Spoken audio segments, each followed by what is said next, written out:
प्यारे दोस्तों नमस्ते। हम आपके लिए इस वीडियो में दशा माता की एक प्यारी सी कहानी लेकर आए हैं, तो कहानी को पूरा जरूर सुने। और YouTube चैनल पर नए हो तो YouTube चैनल को सब्सक्राइब करें। एक समय की बात है, एक राजा था, उसके दो रानियां थी। बड़ी रानी के कोई संतान नहीं थी और छोटी रानी के एक पुत्र था। राजा छोटी रानी और राजकुमार को बहुत प्यार करते थे। बड़ी रानी छोटी रानी से ईर्ष्या किया करती थी। बड़ी रानी राजकुमार के प्राण हर लेना चाहती थी। ऐसे ही एक दिन राजकुमार खेलता खेलता बड़ी रानी के आंगन में चला गया, तो बड़ी रानी ने राजकुमार के गले में काला सांप डाल दिया।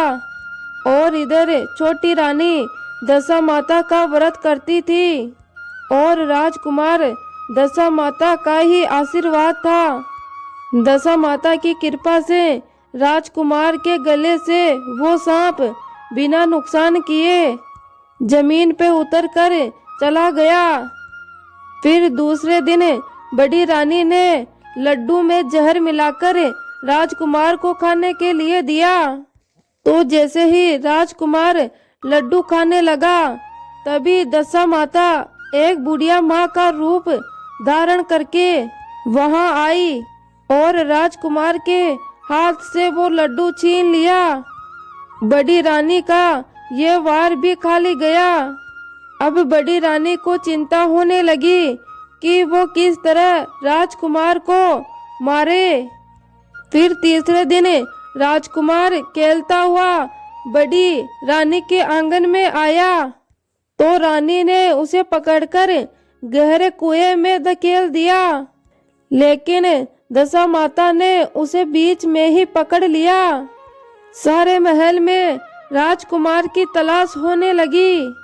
राजा व छोटी रानी अपने पुत्र शोक में रोने लगी। तब दशा माता ने एक भिखारन का रूप धारण किया और राजकुमार को गले से लगाए एक कपड़े में छुपाकर राजमहल के द्वार पर पहुंची और वहां भिक्षा मांगने लगी।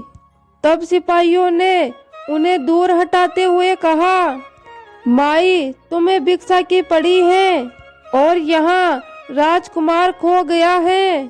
तब दशा माता बोली, भाइयों पुण्य का फल बड़ा ही मीठा होता है। यदि मुझे भिक्षा मिल जाए तो संभव है कि खोया हुआ राजकुमार तुम्हें मिल जाएगा। ये सुनकर द्वारपालक ने दशा माता को अंदर जाने दिया। वे अंदर गई और राजकुमार को छोटी रानी के आंगन में छोड़ दिया और वापस चली। लेकिन छोटी रानी ने भिखारन के रूप में आई दशा माता को देख लिया। छोटी रानी ने कहा, रुको, तुम कौन हो? तुमने 3 दिन तक मेरे बेटे को छुपा कर रखा, ऐसा तुमने क्यों किया? इस पर दशा माता ने छोटी रानी को अपने दर्शन देते हुए कहा, मैं तुम्हारे पुत्र को चुराने वाली नहीं हूँ। मैं तो तुम्हारी आराध्य देवी हूँ। मैं तो तुम्हें सचेत करने आई हूँ। बड़ी रानी तुमसे ईर्ष्या करती है, वो तुम्हारे पुत्र के प्राण हर लेना चाहती है। और फिर दशा माता ने बड़ी रानी की सारी करतूत छोटी रानी को बता दी। ये सुनकर छोटी रानी दशा माता के सामने हाथ जोड़कर खड़ी हो गई और बोली, माता जैसी कृपा आपने मेरे पर करी, मैं चाहती हूँ आप सदैव राजमहल में विराजमान रहो और मैं आपकी सेवा पूजा करती रहूं। इस पर दशा माता बोली, बेटी मैं किसी के घर पर नहीं रहती। जो श्रद्धा पूर्वक मेरा ध्यान और स्मरण करता है, मैं उसके हृदय में हमेशा निवास करती हूँ। मैंने तुम्हें साक्षात दर्शन दिए हैं, इसलिए तुम अब सुहागन स्त्रियों को बुलाकर विधिवत आदर सत्कार के साथ भोजन करवाओ और नगर में ढिंढोरा पिटवा दो कि सभी लोग मेरा व्रत करें। ऐसा कहकर दशा माता वहां से अंतर्ध्यान हो गई। हे दशा माता, जैसी कृपा आपने छोटी रानी पर करी, वैसी ही कृपा कहानी कहने वाले, कहानी सुनने वाले और उकार भरने वाले पर करना। जय दशा माता।